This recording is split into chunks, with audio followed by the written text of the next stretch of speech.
Now look at question number L. Question number L minus सकिन्छ sin power 3 alpha plus cos power 3 alpha divided by sin alpha plus cos alpha plus sin power 3 alpha minus cos power 3 alpha by sin alpha minus cos alpha is equal to 2. हामीलाई 2 proof गर्नुपर्ने. So taking LHS लिँदाखेरि direct formula use नगर्नु होला. सुरुमा LHS left hand साइडमा के छ त्यो क्वेशन नै लेख्ने हो. sin power 3 alpha plus cos power 3 alpha divided by sin alpha plus cos alpha plus यहाँ पनि same sin power 3 alpha minus cos power 3 alpha divided by sin alpha minus cos alpha. Now look at here. यो के को फर्ममा छ a cube plus b cube. अब a cube plus b cube को formula के हुन्छ त्यो हेर्नु होला. a cube plus b cube को फर्मुला के हुन्छ a plus b a square minus ab plus b square. अब a को प्लेसमा के छ sin alpha, b को प्लेसमा के छ cos alpha. So a cube plus b cube को formula a plus b a square minus ab plus b square. Similarly यो a cube minus b cube को फर्ममा छ. So a cube minus b cube को formula के हुन्छ a minus b a square plus ab plus b square. Okay, clear? Now a को प्लेसमा के छ यहाँनिर sin alpha, b को प्लेसमा के छ cos alpha. So हामी फर्मुला युज गर्छौं a plus b. So we can write here sin alpha plus cos alpha. यो a plus b भयो. After that a square a को प्लेसमा के छ sin alpha छ.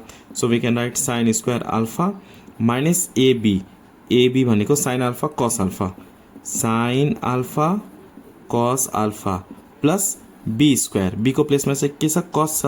त्यही भएर हामी के लेख्छौं cos square alpha b square divided by same sin alpha plus cos alpha plus यहाँ a cube minus b cube को फर्मुला युज गर्ने.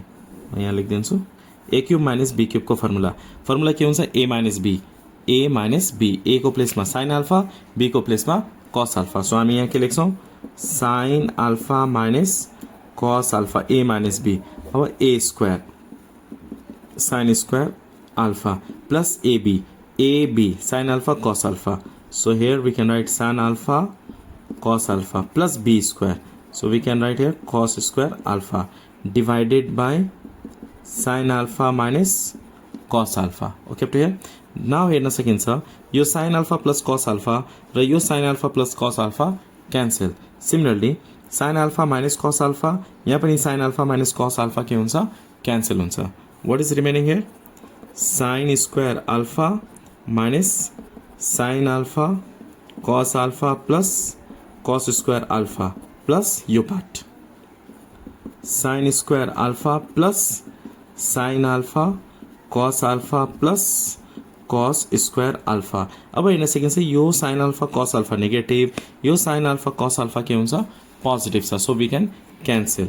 अब बाँकी के हुन्छ यो sin square alpha plus cos square alpha, sin square alpha plus cos square alpha plus यहाँ पनि sin square alpha छ. सो sin square alpha लेख्ने plus cos square alpha.